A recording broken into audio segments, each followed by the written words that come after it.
ہم اکثر ایک چیز کو لے کر بہت پریشان ہو جاتے ہیں، وہ ہے دیری۔ ہم اللہ سے شکایتیں شروع کر دیتے ہیں، ہم اللہ سے خوب شکوے کرتے ہیں کہ ہماری دعا قبول کیوں نہیں ہوئی، ابھی ایسے کیوں نہیں ہوا۔ پر ہم یہ بھول جاتے ہیں کہ عربی زبان میں دیری کیوں کہتے ہیں؟ تاخیر اور اچھے کام کو کہتے ہیں خیر۔ کیا آپ نے غور فرمایا کہ تاخیر کے آخر میں خیر آتا ہے؟ اس کا مطلب ہے کہ ہر دیری میں ہمارا ہی فائدہ ہے، ہر دیری ہمارے لیے فائدہ مند ثابت ہوتی ہے۔ ہم اس دیری کے غلط معنی لے لیتے ہیں کہ شاید اللہ ہم سے ناراض ہے۔ نہیں، اصل بات تو یہ ہے کہ اللہ خیر کا معاملہ کر رہا ہے تمہارے ساتھ، اور تم ہو کہ اللہ سے گلے پہ گلا کر رہے ہو۔ ہم ہمیشہ چاہتے ہیں چیزیں ہمارے مطابق ہوں، پر ہم یہ بھول جاتے ہیں کہ جو ذات اوپر ہے وہ ہم سے بہتر جانتی ہے سب، اسے سب معلوم ہے کہ ہمیں کیا چیز کب اور کس وقت دینی ہے۔ ہم جلدی میں ہوتے ہیں، اللہ نہیں۔ اللہ ہمیں بالکل صحیح وقت پہ نوازتا ہے ہمیشہ۔ دعا کسی صورت میں رد نہیں ہوتی۔ اپنے دل سے مانگ کے تو دیکھو، وسیلہ کون بنائے گا؟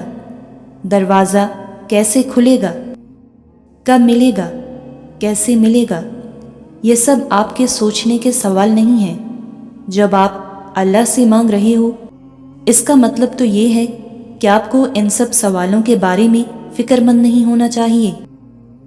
دعا کا مطلب ہی سکون ہے، یقین ہے، ہر خوف سے بڑھ کے اللہ پہ یقین۔ راستہ نظر آ رہا ہو پھر اللہ پہ یقین نہیں کہلاتا۔ راستہ نظر نہ آئے تو اللہ پہ یقین کہلاتا ہے۔ اسی لیے بس اللہ سے مانگو، خوب مانگو، وہی دے گا اور بے حد دے گا انشاءاللہ۔ جب بھی تم پریشان ہوتے ہو اور تمہارے سامنے کوئی ایسی تسلی بخش بات آتی ہے تو یاد رکھنا کہ وہ محض اتفاق نہیں ہوتا۔ وہ رب چاہتا ہے کہ میرا بندہ مایوس نہ ہو اپنے حالات سے، کیونکہ اس ذات نے تو تمہاری چاہت کے وسیلے کب کے تیار کر رکھے ہیں۔ ممکن اور ناممکن محض تمہارے سوچ کے مسئلے ہیں۔ اللہ کے لیے کچھ مشکل نہیں۔ اپنے رب پہ حضرت یوسف علیہ السلام جیسا یقین رکھو۔ اپنے حالات سے کہو کہ میرا رب راستہ نکالے گا، کیونکہ وہی ذات مدد کر سکتی ہے۔ اس کے معجزے بہت جلد تمہیں حیران کر دیں گے۔ اللہ تم سے راضی ہو، آمین۔ اور سنو، رکاوٹیں تمہیں مایوس کرنے کے لیے نہیں، تمہارا ایمان مضبوط کرنے کے لیے آتی ہیں، تاکہ تم ہر حال میں توکل کرنا سیکھ سکو۔ اور جب تم ایسا بے خوف یقین رکھنا سیکھ لیتے ہو تو اللہ ان وسیلوں سے دعائیں قبول کرتا ہے جہاں سے کسی نے بھی سوچا نہیں ہوتا، تم نے بھی نہیں۔ کیا ہوا؟ سب کچھ الٹا ہو رہا ہے، دعائیں قبول نہیں ہو رہی، تہجد میں مانگا نہیں مل رہا۔ ارے بس، اپنے اللہ پہ یقین ہے تو یہ سارے سوال کیسے؟